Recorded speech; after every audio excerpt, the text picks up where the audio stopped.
Okay. So today we need to start a new chapter, right? Yes, sir.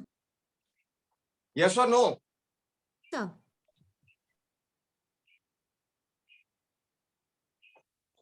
We need to start ecology, right? Yes, sir. Okay. और जैसा कि मैं expect कर रहा हूं कि आप लोग थोड़ा सा पढ़ के भी रेडी होंगे.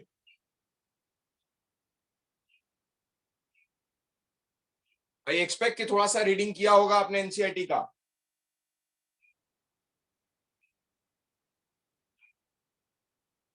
यस और नो?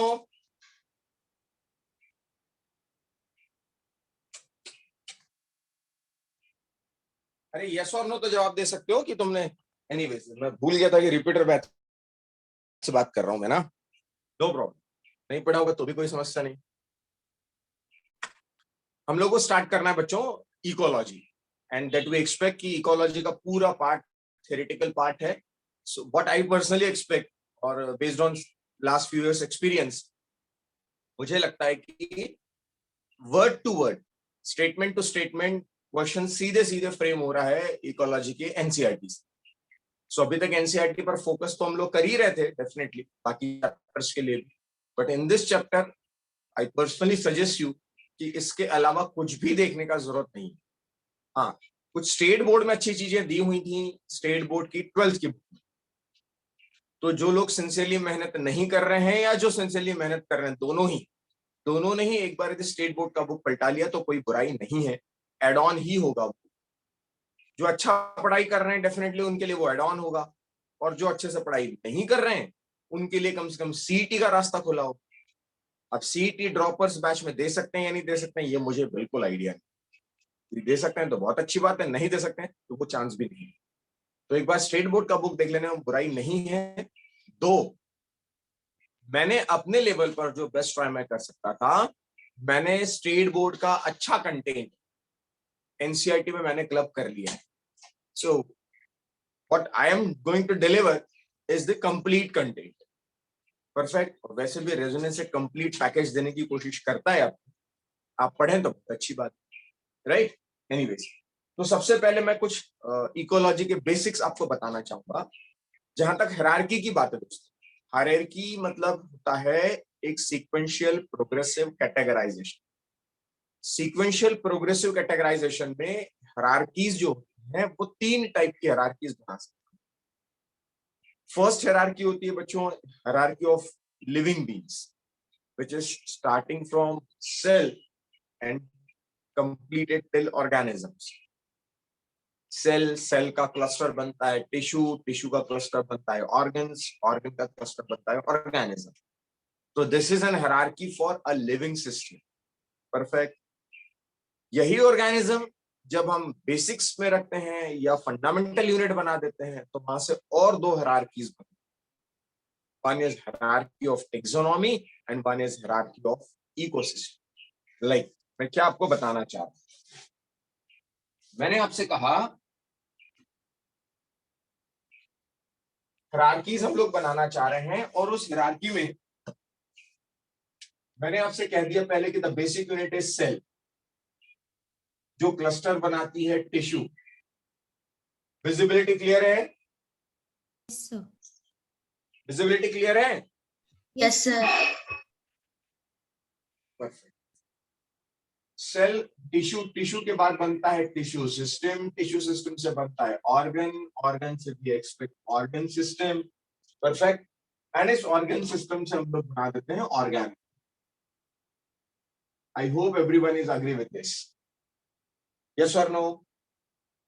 ये जो ऑर्गेनिज्म होता है this is called the hierarchy of living beings.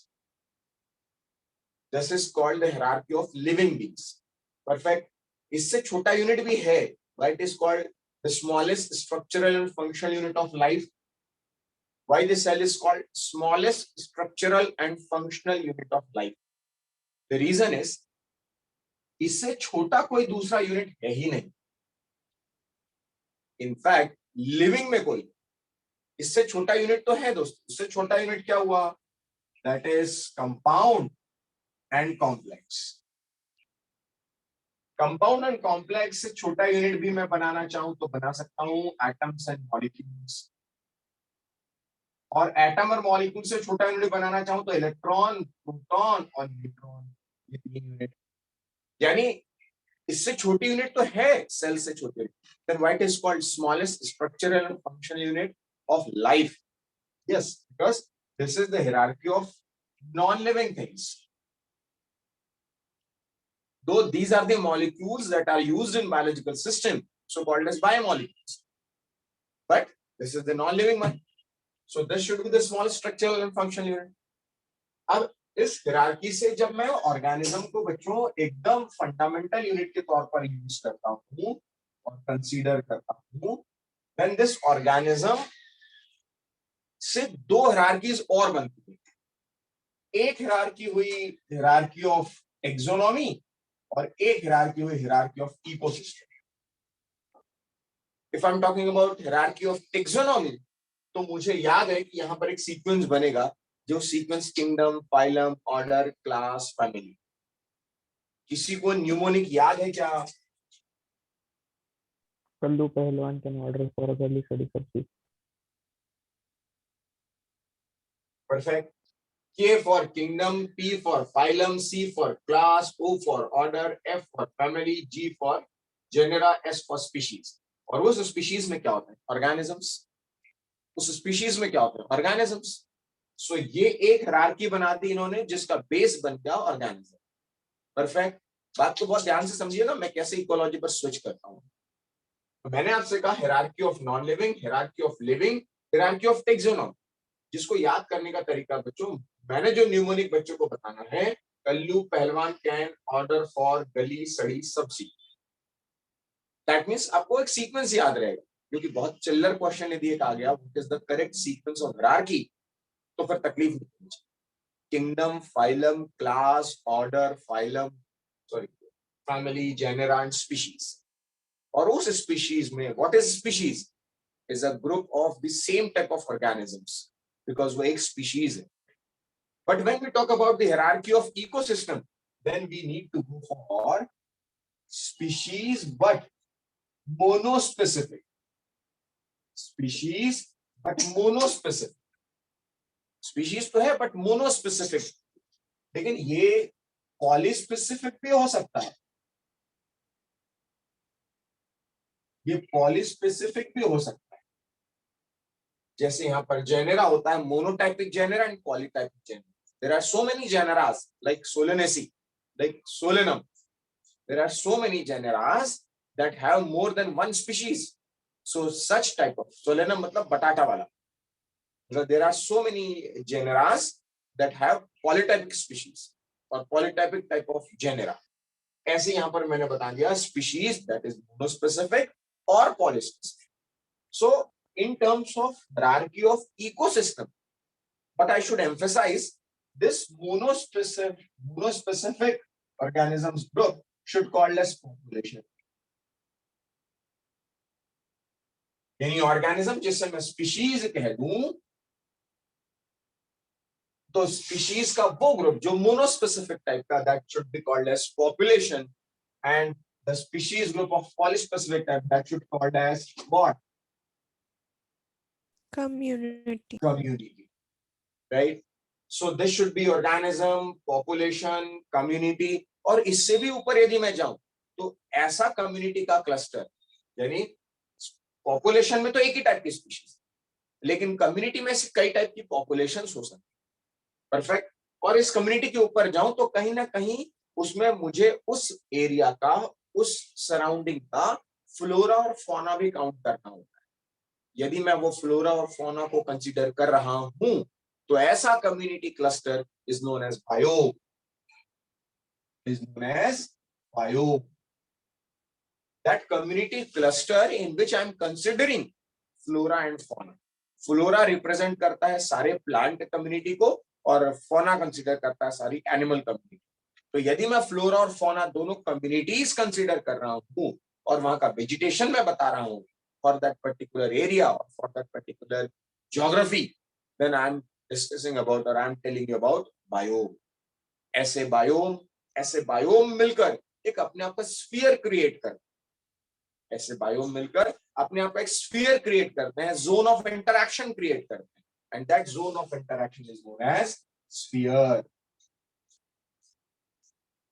which can be either in three patterns, either of the pattern. किस टाइप का स्फीयर हो सकता है? वो स्फीयर या तो लिथोस्फीयर हो सकता है बच्चों, या तो वो एटमॉस्फेयर हो सकता है, या वो हाइड्रोस्फीयर हो सकता है.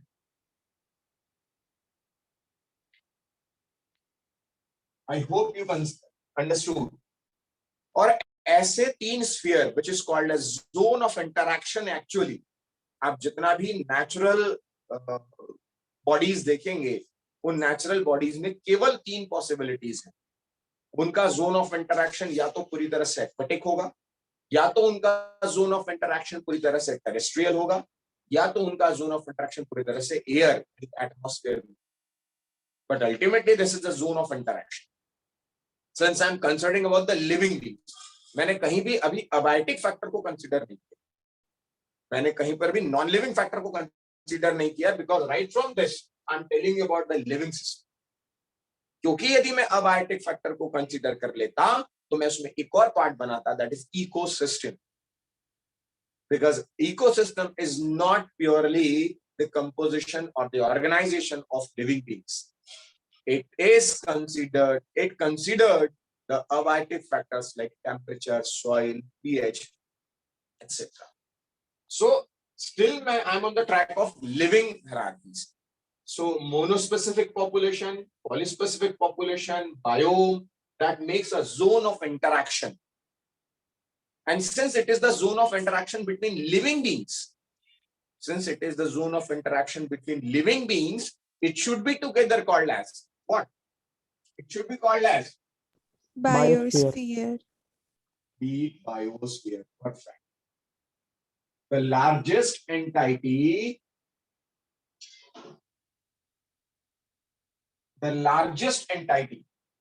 biosphere is the largest entity of an hierarchy in an ecosystem.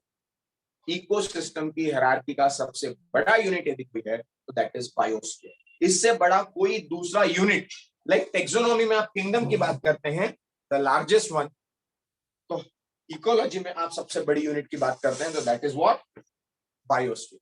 लेकिन बच्चों यहां पर कहीं पर भी यदि मैं अबायोटिक फैक्टर्स को इंक्लूड करता, इकोलॉजी उतना आसान भी नहीं है जितना लग रहा है कि हाँ बस रट के काम हो जाएगा. कंसेप्ट भी बहुत ज्यादा अलग. इनफैक्ट यदि मैं आपसे कहूं तो जाने क्यों केवीपीवाई और ओलंपियाड जैसे एग्जाम्स के, नेशनलाइज और इंटरनेशनल लेवल के एग्जाम्स का सबसे बड़ा कंपोजिशन बायोटेक्नोलॉजी और इकोलॉजी और इथोलॉजी होता है. ना उसमें बायोकेमिस्ट्री ज्यादा आती है, ना उसमें जेनेटिक्स ज्यादा आती है, ना फिजियोलॉजी ज्यादा आती है, क्योंकि उसका अपना एक स्टैंडर्ड है. फिजियोलॉजी का अपना एक बेसिक फंडामेंटल है कि वो इस तरह से काम करेगा. उसमें आउट ऑफ बॉक्स सोचने वाला काम यूजुअली नहीं आ पाता.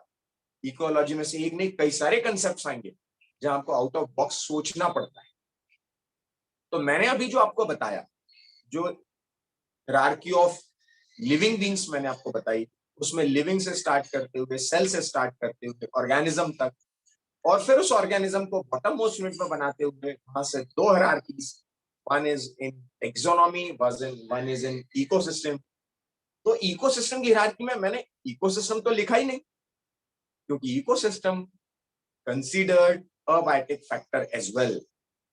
Whereas what I draw here, what I wrote here is the complete living system. So monospecific is known as population, polyspecific is known as community, cluster of that some such communities when considered with the flora and fauna or vegetation, then it is biome. Such biomes have zone of interactions called as spheres, and those spheres are together called as biosphere, which are only three, either lithosphere or hydrosphere or atmosphere. Perfect. And when we consider, this is the zone of interaction. जैसे आपके और मेरे बीच में एक interaction का माध्यम अभी air है, लेकिन हम टेरेस्ट्रियल एनिमल्स, कुछ फिशेस हैं जो एक्वेटिक एनिमल्स, तो उनमें अपना एक जोन ऑफ इंटरैक्शन होता है. वो क्यों जरूरी होता है? कभी वाइल्ड लाइफ के बारे में सोचो. वाइल्ड लाइफ में जो कम्युनिकेट नहीं, जो they can't speak, those who can't speak, how they will communicate? और सबसे बड़ा कम्युनिकेशन का इशू आता है when such cattle or wildlife do search for their mating partners. So they sound different types of sounds for communication. वो अपनी अलग तरह की आवाज निकालते हैं जिससे एक अपोजिट सेक्स के उनके मैटिंग पार्टनर को वो कॉल करते हैं। तो कहीं ना कहीं ऐसा फिशेस के साथ भी होता होगा, कहीं ना कहीं ऐसा फ्रॉग के साथ भी होता होगा। घनी अंधेरी रातों में अजीब सी इंसेक्ट्स की आवाजें, बारिश के दिनों में मेंढक की, फ्रॉग की आवाजें, ये कहीं ना कहीं उनके अपने ब्रीडिंग पार्टनर के लिए, उनके मैटिंग पार्टनर को बुलाने के लिए या फूड सर्च के लिए, लाइक हनीबीज के दो टाइप के डांस होते हैं। Anyone heard about this dance? Yes, sir. Wavy and Yes, sir. circular. Yes. तो ऐसे डांस में वो बताते हैं कि फूड जो है वो यहाँ की पेरिफेरी में है या यहाँ नहीं है। वो दो टाइप के डांस से बता रहे हैं कि यदि वो वहीं राउंड लगा रहे हैं, दैट मीन्स वो बता रहे हैं कि 50 मीटर के अंदर यहाँ पर they found some good source of food. और यदि वो जिगजैग वेवी डांस ये कर रहे हैं तो उनका ये कहने का मतलब है कि यहाँ इस डायरेक्शन में, उस डायरेक्शन में जाना पड़ेगा, यहाँ राउंड पे। मतलब that is the mode of their communication, some through pheromones. So ऐसे बहुत सारे, तो ये सब जोन ऑफ इंटरेक्शन में आता है, that is called as fear. और यदि यहीं पर मैं अबाइटिक फैक्टर्स को कंसीडर करूं दोस्तों, तो वो होता है इकोसिस्टम। परफेक्ट, जिसके बहुत सारे इकोसिस्टम हो सकते हैं, terrestrial, aquatic, air ecosystem, tree ecosystem and what, है ना? There are so many ecosystems. So let us start with the, अच्छा इसमें भी मैं जो आपको पढ़ाने वाला हूं, इसमें पढ़ेंगे कैसे, how we will proceed the complete ecology. क्यों उन 4 चैप्टर को सीक्वेंस में पढ़ा जाना जरूरी है? क्योंकि पहला चैप्टर जो डील करता है वो करता है आपके ऑर्गेनिज्म बायोलॉजी से। आप यदि देखेंगे तो पहले चैप्टर में कभी ध्यान से पढ़ा हो 12th, तो क्यों इसको सीक्वेंस में पढ़ा जाना जरूरी है चैप्टर्स को, क्यों एनसीईआरटी में से सीक्वेंस में दिए गए? द रीजन इज, पहला जो टप्पा है आपका first chapter, that deals with organism level ecology. पहला जो है that is organism level ecology, और आप इसे पढ़ेंगे तो उसमें लिखा होगा फिजियोलॉजिकल इकोलॉजी। क्योंकि कोई ऑर्गेनिज्म इसी अबायोटिक फैक्टर को, क्योंकि इकोसिस्टम पढ़ रहे हैं आप पहले वाले में, मतलब फर्स्ट टू लास्ट अपने को पढ़ना है डिफरेंट टाइप्स ऑफ इकोसिस्टम्स। अब वो जो डिफरेंट टाइप्स ऑफ इकोसिस्टम पढ़ने हैं तो उसमें अबायोटिक फैक्टर्स आएंगे। उन अबायोटिक फैक्टर से कोई ऑर्गेनिज्म, कोई स्पीशीज कैसे पर्सनल डील करती है, पर्सनल मींस स्पीशीज के लेवल, वो टेम्परेचर से कैसे टॉलरेट करती है तो एडाप्टेशन सिखाए गए, वो वाटर क्राइसिस से कैसे डील करती है तो वो सिखाया गया है, वो होम्योस्टेसिस कैसे करती है वो सिखाया गया है।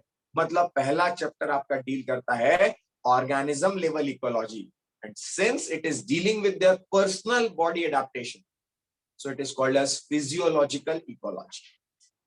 It is called as physiological ecology. तो first chapter deals with the complete physiological ecology.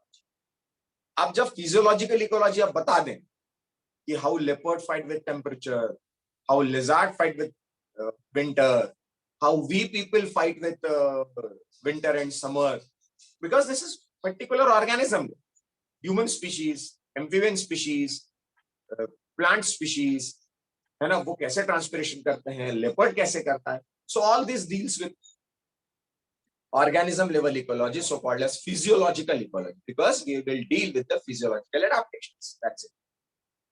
Then in the next part of first chapter itself, in the next part, we will deal with some populational characters, not with species level, not with organism level. We'll deal with populational level. How a population have the characters, like किसी species का किसी organism का death हो सकता है, किसी organism का किसी species का birth हो सकता है, लेकिन यार किसी individual का birth rate कैसे होगा, death rate कैसे होगा? यानी कहीं ना कहीं जब आप एक पॉपुलेशनल लेवल पर बात करते हैं तो कैरेक्टर्स बदल जाते हैं। पहले वाले लेवल पे जहां एडाप्टेशन आपको पढ़ने थे, दूसरे वाले लेवल पर आपको पढ़ना होता है natality, mortality, that means birth rate, death rate, sex ratio. भाई इंडिविजुअल और स्पीशीज है sex, but population has sex ratio. Individual have birth, but the population is at birth rate. Perfect. तो ऐसे करके कुछ कैरेक्टर्स हमें पढ़ने हैं, like mortality, mortality, migration, immigration, sex ratio. This is what the attributes of population. लेकिन भाई यदि आपको कम्युनिटी लेवल की इकोलॉजी पढ़नी है तो वो सारे कैरेक्टर जो पॉपुलेशन के थे वो कम्युनिटी के तो होंगे, कम्युनिटी का अपना बर्थ रेट भी होगा, कम्युनिटी का अपना डेथ रेट भी होगा, तो फिर अलग क्या है भाई? पहले पार्ट में, फर्स्ट चैप्टर के पहले पार्ट में आप ऑर्गेनिजम्स और उसके इंडिविजुअल एडेप्टेशंस को पढ़ो, दूसरे लेवल पर आप उनके पॉपुलेशनल कैरेक्टर्स को पढ़ो, एंड थर्ड लेवल पर since the community is organized or organization or composition of more than two populations, so you need to study how those populations are interact. इसीलिए कम्युनिटी में आपको इंटरैक्शन पढ़ाया जाता है. I hope now you understand कि what is the first chapter. Basically पहले chapter में organism ecology यानी एडाप्टेशंस आपको सिखाए गए, दूसरे लेवल पर आपको पॉपुलेशनल कैरेक्टर्स दिखाए गए उस स्पीशीज के, कि किसी की ग्रोथ इंडिविजुअल हो सकती है लेकिन ग्रोथ रेट तो पॉपुलेशन का. अब growth rate, sex ratio, mortality, natality, यदि ये सारे कैरेक्टर्स किसी पॉपुलेशन के तो यही कैरेक्टर तो कम्युनिटीज के भी होंगे. सो वहां क्या एक्स्ट्रा पढ़ना होगा? वहां पढ़ना होगा हमें उनका इंटरैक्शन, कि क्या दो पॉपुलेशन पॉजिटिवली इंटरैक्ट हो रही है, क्या दो स्पीशीज या दो इंडिविजुअल नेगेटिवली इंटरैक्ट हो रहे हैं, या क्या वो साथ में कम्युनिटी के तौर पर रह रहे हैं लेकिन इंटरैक्ट ही नहीं कर रहे, तो क्या वो बिहेवियर न्यूट्रलिज्म है, या क्या वो पॉजिटिव जो है वो कमेंसलिज्म है, या क्या वो नेगेटिव अमेंसलिज्म है. व्हाट आर दीज दो कैरेक्टर्स, वो इंटरैक्शंस हमें कम्युनिटी पर, और ये होगा आपका पहला chapter. I hope you understood. Sardar? Yes, sir. Perfect. Mansi madam, Chaitanya, Apurva, understood? Yes, sir. Doctor Bashine, understood? Yes, sir. Perfect. Shubham भाई, समझ में आया कि नहीं? विवेक, विवेक, जयेश, शुभम पाटिल, समझे कि नहीं? Yes, sir. Okay, perfect. चलिए, तो मैंने आपसे पहले चैप्टर का एक जनरल बेसिक ब्रीफ किया. मैं अगले लेवल पर जाता हूं सेकंड चैप्टर में, तो आपको पढ़ना होता है इकोसिस्टम की प्रोडक्टिविटी क्या है, मतलब इकोसिस्टम के कंपोनेंट्स क्या है, उनमें एनर्जी फ्लो कैसे हो रहा है, इंटरैक्शन के बाद उनमें एनर्जी फ्लो कैसे हो रहा है, उनकी प्रोडक्टिविटी कैसी है, वो डिकम्पोजिशन करके रिसाइकलिंग कैसे करते हैं. ये सारे बेसिक्स हमें पढ़ने हैं उस इकोसिस्टम के बाद. दैट मीन्स वो इकोसिस्टम में हमें उसका कंपोनेंट्स पढ़ना है और डिफरेंट टाइप के इकोसिस्टम्स पढ़ने. ये हो गया आपका सेकेंड पार्ट. जब थर्ड पार्ट में आपके इकोसिस्टम की कहानी खत्म हो जाती है तो थर्ड पार्ट में कहीं ना कहीं आपको बताया गया है इस इकोसिस्टम में एनवायरनमेंट को बचाने के तरीके, यानी कहीं ना कहीं एनवायरमेंटल इश्यूज, मतलब बायोडायवर्सिटी कैसी है, एनवायरमेंटल इश्यूज क्या है, ये दो लास्ट के चैप्टर्स में पढ़ेंगे. I hope you understood. Should we start with first? Is it? Yes, Yes, sir. sir.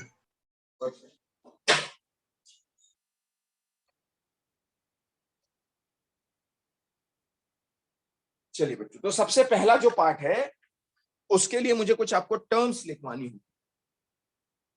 I need to dictate some terms, right? Please write, please right.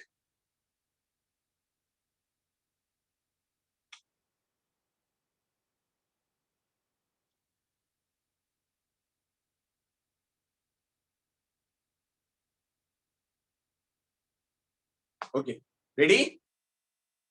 Yes, sir. Okay, the first term will be ecology. First term will be ecology.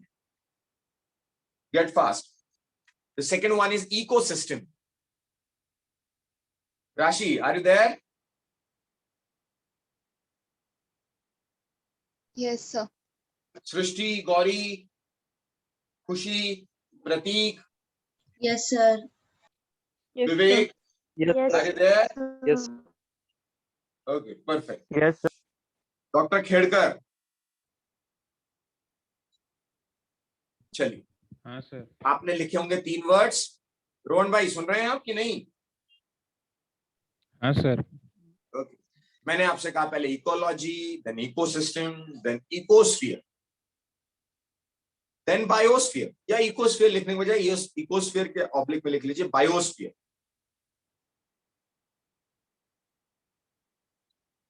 Then sin ecology, SYN, sin ecology.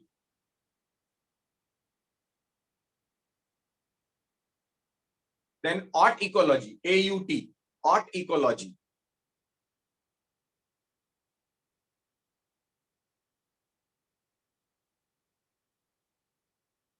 Then habitat, habitat, HABITAT, habitat.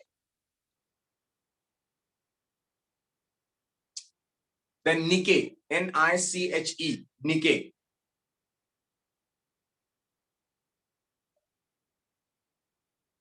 उस निके में bracket में लिख दीजिए special, SPA, space वाला special, space वाला special, SPATIAL, special.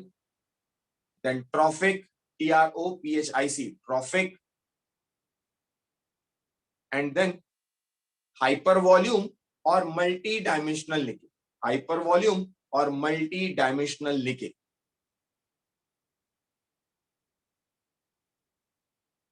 Mansi, कौन कौन से निकेज लिखे आपने?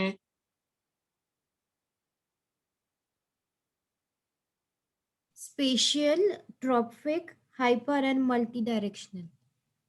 हाइपर वॉल्यूम और multi directional, hyper volume and multi directional both are same. तो केवल 3 निकेज मैंने लिखाया। एक लिखाया मैंने आपको spatial niche, the other one is trophic niche, the other one is multi dimensional और हाइपर वॉल्यूम निके। परफेक्ट। चलिए नेक्स्ट लिख लीजिए नेचुरल इकोसिस्टम, या इकोसिस्टम जहां पर भी लिखा होगा वहां लिख दीजिए ब्रैकेट में natural and artificial, natural and artificial.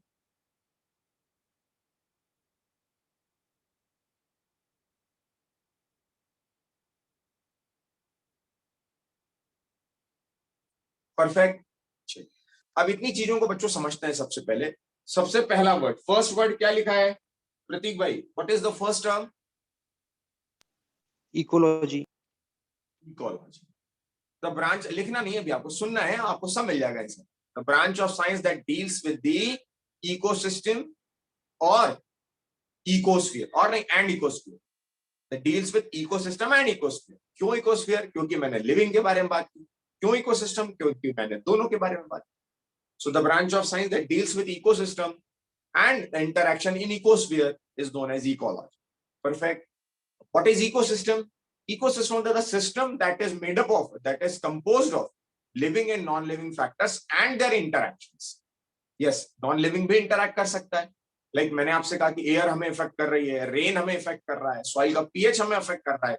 So those are abiotic factors that are affecting directly or indirectly. So यदि मैं आपसे कहूं इंटरैक्शन, एक ऐसा सिस्टम जहां पर लिविंग और नॉन लिविंग दोनों है और उनके एक दूसरे के इफेक्ट और एक दूसरे के इन्फ्लुएंस को स्टडी किया जाता है, दैट इट इज सिस्टम और इकोसिस्टम। सो इकोसिस्टम मेरी भाषा में is a functional unit where organisms interact with each other and their surroundings. If they are interacting with each other only, then it is ecosphere. If with their surroundings, then it is ecosystem. तो बहुत ज्यादा फर्क नहीं है, एक शब्द का फर्क है, ecosystem or ecosphere. Ecosphere is the zone of interaction. Ecosphere is the zone of interaction between two living beings. Zone of interaction between two living beings. The ecosystem is a system that is comprised of an interactive zone between livings and with their surroundings. Understood, Rashi madam? Yes, sir. Perfect. यानी मैंने आपको पहले 3 बताए। Fourth word क्या है सरदार? What is the fourth term? Sin ecology. Synecology. Synecology होती है जब आप, मतलब इन शॉर्ट कम्युनिटी इकोलॉजी। यदि आप 2 या ज्यादा पॉपुलेशन के इंटरेक्शन की स्टडी कर रहे हैं, एट ए टाइम 2 पॉपुलेशन का स्टडी आप कर रहे हैं, तो that should be termed as syn ecology. और आप इंडिविजुअल स्पीशीज का यदि डिस्कस कर रहे हैं तो दैट इज ऑट इकोलॉजी। सो मेरे हिसाब से आपको लिख लेना चाहिए study of whole species and their interaction. Study of whole species and their interaction is syn ecology. And study of an individual and its interaction with environment is aut ecology. तो पहला लेवल जो होगा वो aut ecology का. सृष्टि, Gauri, noted? Sir ऑर्टिकोलॉजी और एक बार बोलो. Aut ecology होती है study of an individual and its interaction with their surrounding. एक इंडिविजुअल का या एक स्पीशीज का अपने एनवायरमेंट से इंटरैक्शन का study, that is aut ecology. Understood? Yes sir. And syn ecology में हो गया जब आप पूरी स्पीशीज और उनके इंटरैक्शन का डिस्कशन करते हैं, then it is syn ecology. Perfect. Sardar, what is next? Sir, habitat. Habitat. Habitat is a physical space occupied by an organism. Simply, the physical space occupied by an organism is habitat. So what I mean, if I'm seated here. So me and my surroundings, where I'm comfortable, this is my habitat. Irrespective of my comfort zone, in fact, irrespective of my comfort zone. If I'm seated here, me and my surrounding is creating what? Habitat. Perfect. But the habitat or the physical space which I occupied and I'm surviving there with my complete comfort, with my maximum efficiency, then it is called as what? Nikke. So Nikke is a comfortable habitat. Or what I should say in Hindi, यदि आपको दो शब्दों का अर्थ पता हो तो एक होता है आवास, एक होता है निवास. आवास होता है दोस्तों जो हम रेंट पे लेते, जहां पर आप रहते हैं. That physical space occupied by you is habitat. But निवास is निजी वास, आपका खुद का अपना घर, जहां पर आप मोर एफिशिएंट होते हैं, जहां आप ज्यादा कंफर्टेबल होते हैं, जहां एफिशिएंटली आप अपने एक्टिविटीज को परफॉर्म कर सकते हैं. Then it is what? Nikke. So Nikke, that I mean to simply, in simple terms, it's Nivas, and habitat, I mean this is was Avas. Like you are in hostels, this is Avas. आप रह रहे हैं वहां. जब आप वहां पर रह रहे हैं, yes, आप हो सकते हैं efficient, but ज्यादा efficient आप कहाँ होते हैं? When you are in your Nikke. Because in your Nikke, which are the three patterns, spatial Nikke, or I should say the trophic Nikke, the multidimensional. एक कमरा आपका ऐसा होता है जहां पर आप खाना खा रहे होते हैं, आपका डाइनिंग टेबल, आपका वो किचन, जहां पर आप ट्रॉफिक लेवल के लिए आप माइग्रेट करते हैं, इंटरैक्ट करते हैं. तो that particular zone is trophic niche. तो जब वो honey bee, in terms of यदि मैं इकोसिस्टम के टर्म्स में कहूं, तो वो जो हनी बी है जो इंटरैक्ट करके अपना एपियरीज देख रही है कहीं पर, एपियरीज मींस जहां पर उनको वो फ्लावर और जहां से उनको उनका अपना फूड मिलता है, तो दैट इज देयर ट्रॉफिक निके. राइट? आप कभी भी खाना सोफे पर बैठ के खा लेते हैं, कभी आप अपना नीचे बैठ के खा लेते हैं, कभी डाइनिंग टेबल बैठ के खा लेते हैं. तो एक ऐसा एरिया जो हाइपर वॉल्यूम, मल्टी डायमेंशनल, आप वहां खाना भी खा लेते हैं, उसी डाइनिंग टेबल आप पढ़ाई भी कर लेते हैं, उसी टेबल पे बैठे बैठे कभी सो भी जाते. So this is all together is what your multi dimensional. एक हो गया आपका फूड के लिए kitchen, that is your trophic niche. One is hyper volume, multi dimensional, वहां सो भी जाते हैं, दरी डाली नीचे और गद्दा डाला सो गया, that is your hyper volume और multi dimensional. But one is your spatial niche, that is your habitat, जहां कंफर्टेबली बैठते हैं, जहां पर आपका स्पेस होता है, वो आपका ड्राइंग रूम, जहां पर वो बैठते हैं, that is what your spatial. Perfect. तो स्पेशियल निको को कहते हैं फिजिकल स्पेस, ट्रॉफिक निको को कहते हैं फॉर निके फॉर ट्रॉफिक और the for food, and multi dimensional hyper volume is position in environment. चाहे जहां पर भी आप बर्ड्स यदि कहीं घूम रहे हैं, मूवमेंट कर रहे हैं, तो वो उनका हो गया हाइपर वॉल्यूम. कहीं पर वो फ्रूट के पास बैठे या ट्री पर बैठे, तो वो हो गया उनका ट्रॉफिक निके. परफेक्ट. और एक होता है स्पेशल निके, जहां वो कंफर्टेबली बैठ सकते.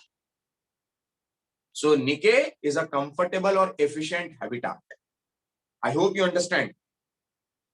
Shoaib, Sakshi, Khushi, Yes, sir. Apoorva, yes sir. I hope थोड़ा सा इकोलॉजी, जो पुराने रेजोनेंस के विद्यार्थी उनका तो ठीक है, लेकिन जो नए विद्यार्थी हैं जो पहली बार पढ़ रहे हैं इकोलॉजी से, कहीं ना कहीं एक नया डायमेंशन मिल रहा है आपको क्या सरदार आपने कभी इस तरह से इकोलॉजी पढ़ी थी? No, sir. और नए बच्चे से मैं जानना चाहूंगा, खुशी मैडम, क्या इस तरह से कभी इकोलॉजी को पढ़ने का कोशिश किया था? नो सर, क्या लग रहा है आपको, ये इंटरेस्टिंग है या बोरिंग है?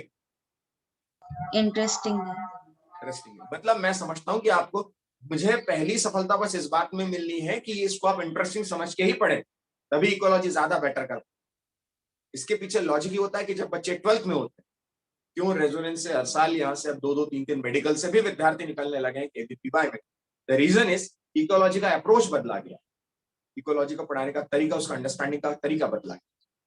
उस तरह से आप भी पढ़ेंगे तो कंसेप्ट बेटर ग्रैब कर पाएंगे, right? Okay, so next Sardar, next word is what, next term? तो निकेता की हुआ था लास्ट। नहीं, नेक्स्ट टर्म लिखा ही नहीं क्या कुछ? सर 7 टर्म्स ही थे। Okay fine, no problem, no problem. अब मैं थोड़ा सा आपको अर्ली स्टार्ट किया था बच्चों, अर्ली स्टार्ट किया, शुरू तो समय पे ही किया हालांकि अपन ने, बट थोड़ा सा जल्दी मुझे छोड़ना पड़ेगा क्योंकि थ्योरेटिकल पार्ट है, मैं 1 घंटे से ज्यादा तो नहीं ले पाऊंगा, है ना? तो मैं थोड़ा जल्दी छोड़ूंगा आपको 10-15 मिनट में। जहां चैप्टर स्टार्ट हो रहा है, अब आप इस तरीके से उसको पढ़िएगा, जहां चैप्टर स्टार्ट हो रहा है वहां अलग अलग टाइप के क्वेश्चन दिए गए। Birds, how birds sing, why they sing, how type of question उनकी मैकेनिज्म को बताता है, और वाई टाइप ऑफ क्वेश्चन उनकी नीड को बताता है। Voice box, birds need to communicate with the mate during breeding season. Why are night blooming flowers generally white? ये रात में खिलने वाले फ्लावर व्हाइट क्यों होते हैं? ताकि दिख सके। और कोई तोड़ सके, ऐसा? नहीं, रात को फूड कैसे ढूंढेंगे बर्ड्स और insects? That is basically not for the search of food, my dear. This is for pollinating agents. ये भी ठीक है, फूड सर्च करने जाएंगे तो पॉलिनेशन हो जाएगा। सो रात को खिलने वाले फ्लावर्स यूजुअली व्हाइट होते हैं जस्ट टू बी ऑब्जर्वेबल, है ना, इजीली विजिबल हो जाए, इसलिए night blooming flowers are white in colours. How does the bee know which flower has nectar? Sir, it contains some aroma or type of scent which attract them mostly, or colors, bright colors. मैंने कहा ना सरदार, थोड़ा सा out of box सोचना पड़ेगा बच्चे। आपको नहीं लगता कि इन कोर्स ऑफ इवोल्यूशन प्लांट ने भी ऐसी कोई मैकेनिज्म डेवलप कर ली होगी कि यार ये इंसेक्ट्स आते हैं, मुझसे पॉलन चुरा के चले जाते हैं, मेरे को पॉलिनेट नहीं करते हैं, तो मैं नॉन एरोमेटिक हो जाऊं? ऐसा भी तो हो सकता है ना? Yes, sir. ऐसा जरूरी नहीं है कि केवल फ्रेग्रेंस फ्लावर ही इंसेक्ट को अट्रैक्ट करेंगे। हनीबीज के केस में स्पेशली बच्चों, एनीवन, रेजोनाइट्स, राशि, सृष्टि, गौरी, चैतन्य, प्रतीक, शुभम, रेजोनेंस?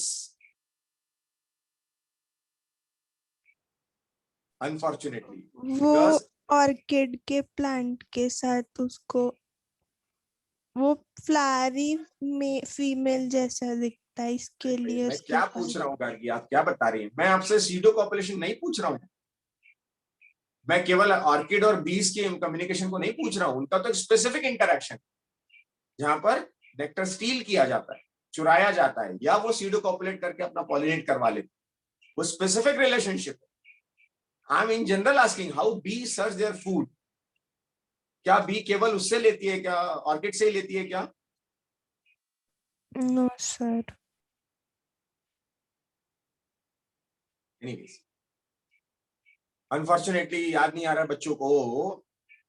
बच्चों, मैंने sexual reproduction in flowering plants last year राशि जब पढ़ाया होगा, तो राशि मैंने वहां लिखवाया है कौन से कलर को अल्ट्रावायलेट में वो कैसी देखती है हनी बी। राशि हाँ सर। लिखवाया है? चैतन्य,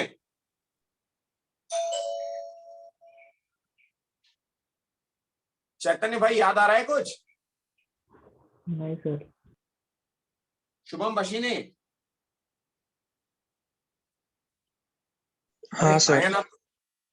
बार बार भूल जाता हूं तो मैं रिपीटर बैच से बात कर रहा हूं, मैं कहां गूंगों के शहर में चल जाता रहता हूं। Anyways, no problem.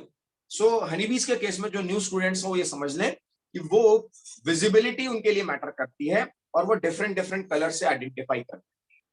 वो ब्लू और ब्लैक इन कलर्स में ज्यादा देख पाते हैं, तो दूसरे फ्लावर्स के कलर्स को भी वो आइडेंटिफाई कर लेते हैं। तो मैं आपको लिखा दूंगा, मैडम का चैप्टर होने के बाद मैं आपको शेयर कर दूंगा, सो दैट आप ये समझ पाए कि वो बीज देखती कैसे, है ना।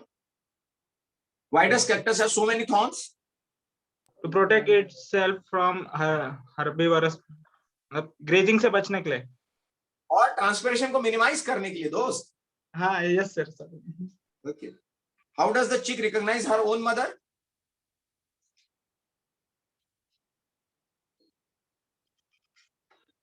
How does the chick recognize her own mother? How do you recognize your own mother when you were a very kid?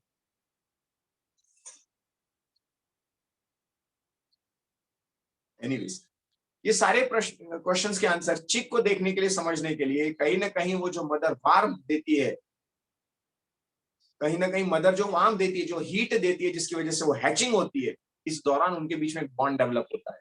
हम प्लेसेंटा से बंधे होते हैं, हम कहीं ना कहीं अपने ब्लड रिलेशन में होते हैं, so can recognize easily our mother and father. Why we recognize father? क्योंकि कहीं ना कहीं हमारे दिमाग में हमारे जीन्स जो हैं, जो फादर से आए हुए हैं, ये जेनेटिक कनेक्टिविटी को बताता है। This is called as genetic memory, है ना।